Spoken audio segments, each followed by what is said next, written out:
you can take away some of the lessons from this carcass meal for Wotan here, and maybe think about ways to apply them to your dogs at home. Keep your dogs busier and entertained while you're away at work or school. Wotan is getting to make a number of choices about what part of the carcass to feed from first, and he's mostly going for muscle meat, and he went for some of the fat, the subcutaneous fat under the hide. He could go for organ meat, but he's not. Wolves tend to eat stomach meat and muscle meat, and not stomach meat necessarily, muscle meat and fat. And organ meat is usually a bit less of a favorite, although if you were to just cut up carcasses and not give them organ meat at all, just give them muscle and hide and bone and fat, they develop a craving specifically for organs like heart and liver and kidneys. Lungs tend not to be a big favorite, but if they're hungry enough, they'll eat those too. And they may even develop a craving for stomach and intestines. But unlike some of the dog food commercials you used to get years ago, wolves do not go out of their way to get their veggies by eating stomach contents of their prey. This is true of wild wolves as well.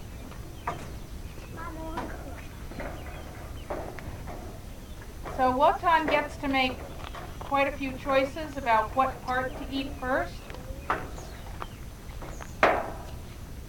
He gets to drag his food around. He gets exercise gnawing and dissecting.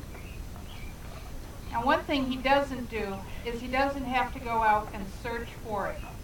Sometimes scavengers have to spend a lot of time searching for their food, even if they're going to a town garbage dump and picking through the garbage. They have to sift and sort their way through the garbage to find the stuff that's worth eating. So when I feed my dog at home, I don't use a dish. I use firm rubber toys called Kongs that are hollow inside, and I put some of his food in that, and I stuff some of his food into hollow bones, which have been specially cleaned and dried out so that they're safe for dogs to gnaw on and not terribly insanitary. And I stuff some of his food up in there, and with practice, you can make a Kong or a stuffed bone easy or difficult for a dog to empty, more challenging. You can also buy cow hoofs, although I warn you that when they chew on a cow hoof, it kind of adds a certain fragrance to the air for a while afterwards. But I will sometimes stuff some of my dog's food in cow hoofs that have been dried out and cleaned. And I put these stuffed bones and stuffed Kongs and cow hoofs in various locations around my house, in different rooms, in the hallway. And I take his kibble, which I measure out in advance. He doesn't get as much kibble as he would if that was his main dog food. And I scatter that on the kitchen floor and some in the back hall.